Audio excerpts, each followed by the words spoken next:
Hi everyone, it's Katya. Thanks for joining me today. I'm glad you're here. I cannot wait to show you how I made this really fun card using a couple of different elements and a couple of little sneaky surprises that I think made this card really fun. I'm also very honored to be joining fellow artists, paper crafters, and card makers in this Paper Crafters Unite Against Racism hop as a participant. So, if you have no idea what this is about, the goal of the hop is to come together to stand behind our crafty sisters and brothers of color, not just in the art industry, but also to show our united support in the never ending fight for equality all over the world. And if you're not familiar with ways that you can help, I will have some links in the description box below with links that will be helpful to you if you are interested in figuring out how you can help. Okay, so let's get started on the card. I'm using the Go Girl stamp and die set from Waffle Flower Crafts, and I love it. I don't know what has taken me so long to rip it out of the package, but I finally got a chance to use it, and for a really great cause as well. So I don't have t-shirt decals this small, nor did I have a stamp set that says hashtag Black Lives Matter, but I thought it would be a great idea to print that on some medium weight cardstock. And my intention was to have all of the girls on the front of the card wearing matching t-shirts with the same logo or decal on it. So that's how I managed to do that. And then I just cut them all kind of in the same area on that t-shirt so that they all had matching t-shirts. And then I ran it through my miniature die cutting machine here for each one of the girls on the card. The stamp set also comes with matching dies, and this is all of the haircut styles. I think they're absolutely darling, and I use each and every one of them.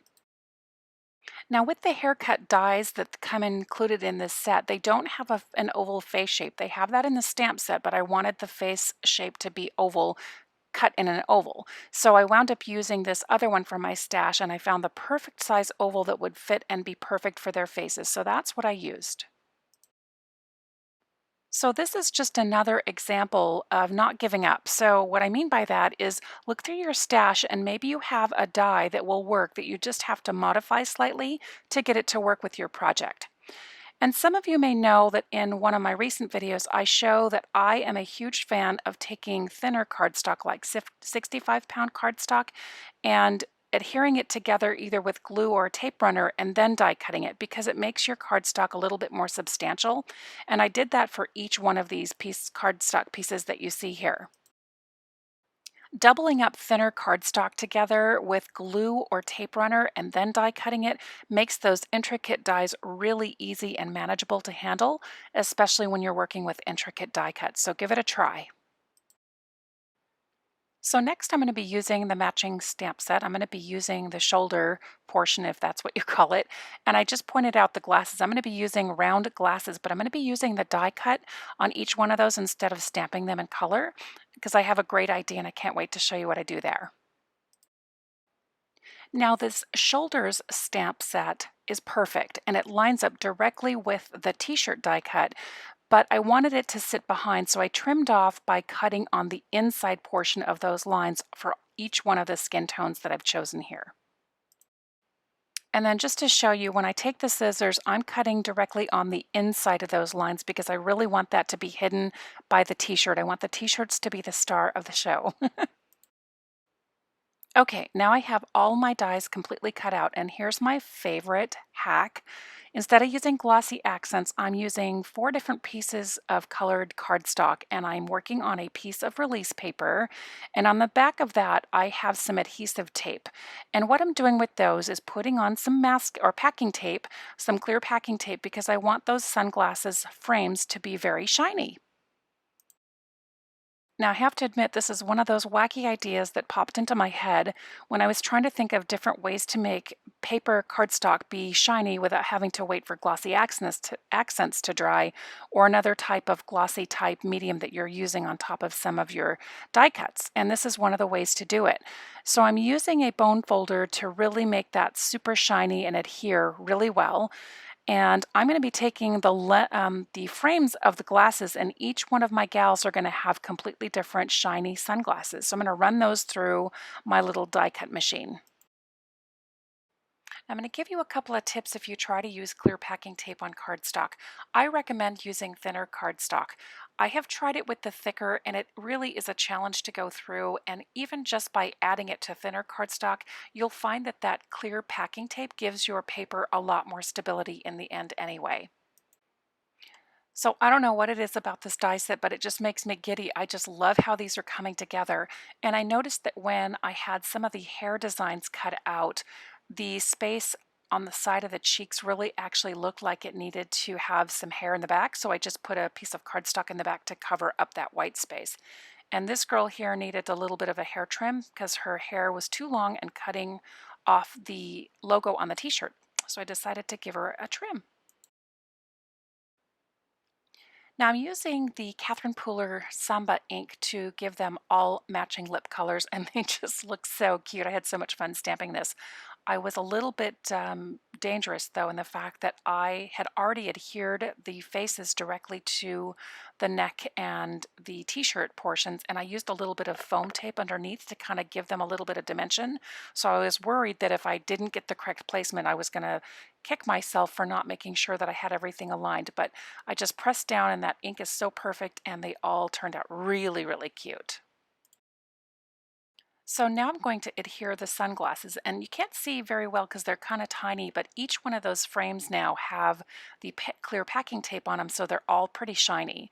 And I have the release paper on the back, and I'm just going to place those directly on the face. Okay, now that she has orange frames completely done and on her face, and she's got a nice set of beautiful pink lipstick or Samba lipstick, I'm going to be putting some mirrored cardstock for her lenses. And I'm just going to be using a little drop of glue right in the center of each one and give her some mirrored lenses. And often when I make cards, I usually fly by the seat of my pants, but I've found that if I really pay attention to card composition and really plan out what I want to do, the execution of my cards just turned out so much better and a little less frustrating to film and record. But look at that. Isn't she just the cutest? Now I do the exact same thing for each one of the other gals, and so I won't go through that process because I did the exact same thing, but that's how I did each one of these. Okay, so since all of the die cut girls are all done, I decided I wanted them to sit side by side on my card. So what better way than to put them on a slimline card base? Since that is the rage for card making these days, I figured this would be perfect and it would give me a lot of real estate to have each one of them side by side. Since there was so much white going on in the background and on their t-shirts, I really wanted to make them pop on my card. So I decided to use a light blue cardstock on the base and then add a nice thin border of black cardstock to really tie in the hair colors of the two gals that have darker hair. And I thought this turned out perfect. Now, I really wanted my die cut girls to sit shoulder to shoulder, but they didn't fit on my slimline base, card base. So I decided to play around with the composition and make a couple of the girls pop up on some foam tape and the other two sit behind. And this composition turned out pretty good, and I'm really happy with the outcome. Okay, so after futzing around with it for just a little bit, I was really happy with the design. I wanted to give you a close-up look at their lenses, look at their glasses frames. They're all shiny and blingy. I just love them with the matching t-shirts. And now I'm just going to adhere this onto my slimline card base. Now, since I spent so much time die cutting all my die cut girls, I really wanted to make sure that I had some wiggle room to adhere the card panel to the front of my card because I wanted it to be centered and perfect. And this turned out so great, but I'm not done yet. Since I really wanted their t-shirts to be the star of the show, I didn't want to put too much bling in that blue background, but I wound up adding some sequins. Okay, so here is a close-up of my final card project. I think this slimline card turned out really cute, and I'd love to know what your thoughts are. Off camera, I did add a little bit of glitter pen to their cheeks to sparkle them up, because who doesn't need a little bit of sparkle? Anyway, please do not forget to go to the description box below for the next person in line on this hop. If you like this video, I hope that you'll consider giving it a like and consider subscribing to my channel. That is it for me right now, my friends. I hope you have a great weekend. Thanks for joining me, and ciao for now.